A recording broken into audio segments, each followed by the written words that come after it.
Let's talk about the Zillow problem in property management. So, Zillow has quietly become the biggest existential threat that we face. I think it's worse than regulators. I think it's worse than your most horrible nightmare tenant. So, let me tell you a little bit about why this is and why I don't think you should be paying for Zillow whatsoever. And spoiler alert, we stopped paying for them. So, the way I think about this is property management is a two-sided marketplace. So we function as kind of a middle marketplace between supply of rental homes and apartments, which we get access to through our agreements with our property owners, and demand, which is renters, people who are looking for places to live. And for a long time, we've been really focused on the supply. We do a lot of work to figure out how to get in front of property owners and how to convince them to sign up for our services.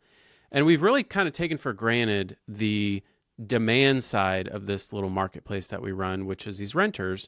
We always just kind of assumed that if we had the homes and apartments for rent, they would be there, we would have access to them.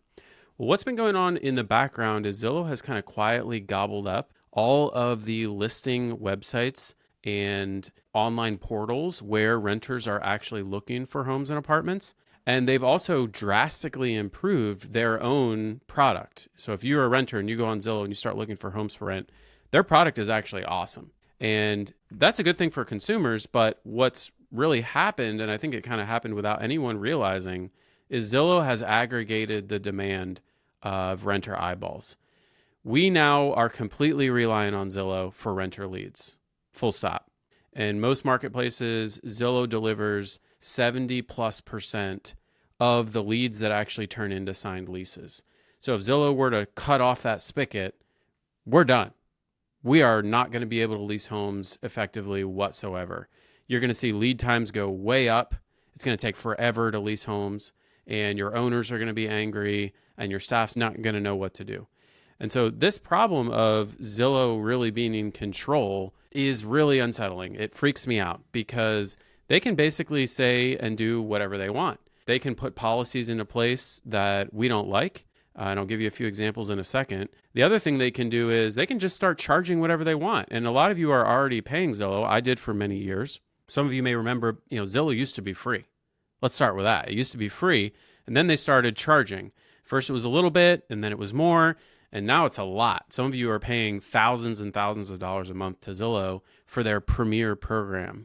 And if you actually look into the details of what that gives you, there's not a lot of information, and it's all supplied by Zillow. There's no independent studies that have looked at the effectiveness of their paid program or paid partner program or whatever they call it. So you can imagine that at this point, they can essentially charge whatever they want for that. And I expect in the future they will. They will require you to use it, and they will charge whatever they want for you to have access and get your listings up on their marketplace and get access to those renter eyeballs. I'm going to tell you about how we stopped paying and what happened when we did that, but let me paint another picture of some other things they could do, some other levers they can pull besides price. So Zillow could do a couple scary things in the name of doing what's right for renters, right? They could require you to use their rental application. How's this? You only get to use Zillow's rental application. And guess what's not on there? No questions about criminal history, no credit report, no credit score. Or maybe you can't charge anything for it, for processing it. This is just a couple examples off the top of my head of the direction they can and likely will go as they gain more and more control of this renter marketplace. They could also do things like require you to use their standard lease or require some specific type of security deposit arrangement. No more alternative security deposits, no more double deposit for high-risk tenants, no more risk mitigation fee. These are all things that Zillow could simply say, you're not allowed to list on our platform if you use any of these things or if you charge any of these fees. It's very easy for them to do that. And if you go and look on their website, they've actually started to put kind of a lighter version of these things into place. They have some specific requirements about what you can and cannot do and say in your listing and in your rental application already. So it's just a matter of degrees here. So by the way, the FTC has noticed. The Federal Trade Commission has stepped in and smacked Zillow around a little bit. I don't know if you guys saw this. But recently, just within a few weeks, the FTC came out and accused Zillow and Redfin of essentially colluding to suppress competition. It's actually a wild story.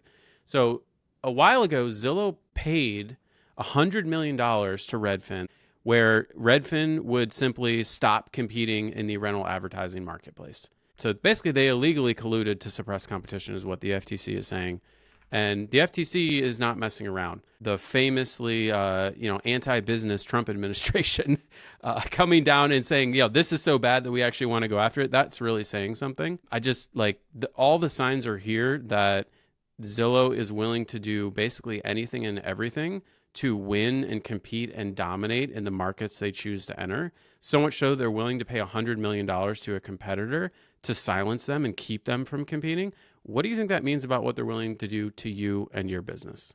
So that's really scary to me. And I got so upset about it that I've been writing about it. I've been talking about it. I've been talking on social media about it. And I decided to put my money where my mouth is. And I actually, earlier this year, I turned off our paid Zillow account, which had been in place for years. And when we tried to do this, the guy from Zillow got really upset with us. And he was basically threatening us, saying, you're not going to get visibility, you're not going to be verified, your traffic's going to drop off a cliff. And by the way, if you cancel and you come back, the price is going to be like 3 times what you're paying now. So why don't you just go ahead and not cancel? So that actually scared me a lot. And so we didn't do it at first, but then I got mad about it again. And I finally decided to pull the trigger on it. So we canceled. And that was about 7 or 8 months ago. And it has not impacted our lead flow at all. So my challenge to you is just cancel your paid Zillow account. I don't think you need it. I think it's a bunch of nonsense. It is not a fair and competitive marketplace. Like if you're familiar with Google AdWords, the way that works, it's a fair system. Like you're bidding against other people who are interested in those keywords, and like whoever pays the most gets the most visibility, and it's like a competitive auction. The way this Zillow thing works, I don't think is anything like that. I think they make it up completely. There's no accountability for results. There's no way to track your performance. There's no way to benchmark it. So we just stopped doing it. And honestly, it made no difference in our ability to lease properties. Now, that doesn't mean someday they could require you to pay. And I think they probably will. But for now, you might as well take advantage of not needing to pay. And then I got further so upset about this problem that I decided to pay a competitor of theirs. So I got in touch with the friendly folks at CoStar, well known for their warm approach to business. So they own apartments.com and homes.com and a few other listing websites. And I worked out a deal with them where we're paying them now to get our listings premium placement. It's kind of their equivalent of whatever Zillow was claiming. But unlike the Zillow thing, it actually makes a huge difference in our visibility on their platforms because we've been looking at this. I'll probably write a newsletter. We'll go into some more detail on exactly the results here. So we now are paying apartments.com, CoStar, a monthly fee to have our listings promoted and, in a premium location on their websites and on their platforms. And I'm pretty happy with the results so far. So I've been pretty outspoken here about Zillow, and I've done so in writing as well, by the way. So if you subscribe to my newsletter, you'll see I go into more detail here, and it's just kind of been an ongoing theme that I've been revisiting from time to time over the last year. It makes me a little bit nervous because if I get onto Zillow's radar and they do deactivate my account for whatever reason, saying I'm violating some blah, blah, blah thing they made up, that would be a big issue for our company and for our clients. But I think this is important enough that I'm willing to go out on a limb here and kind of just get the conversation started within our industry and keep it going and be a little bit of a test pilot to see what happens if I do this, what happens if I do this, what happens if we start talking about this, what happens if we start working together as an industry. So pray for me. Hope they don't, hope the Zillow gods don't come after me, but I'm going to keep talking about this. So this is kind of a summary of my thinking on Zillow right now, but I want to challenge anyone who's watching and listening to this. Cancel with Zillow and just see what happens. You can always sign up again if you have to. And I really want to challenge our industry to try to figure out what can we do about this? How can we take back control of access to our customers? I mean, imagine if you ran a bakery and out front of a bakery, there was another company that your customers had to go through and pay a toll in order to get into your bakery. That's the equivalent of what we're dealing with right here. Someone standing between ourselves and our customers and deciding when and how and under what circumstances we can talk to those customers. It's actually outrageous. I don't have all the solutions, but I'm just putting out the warning bells. Those are my thoughts.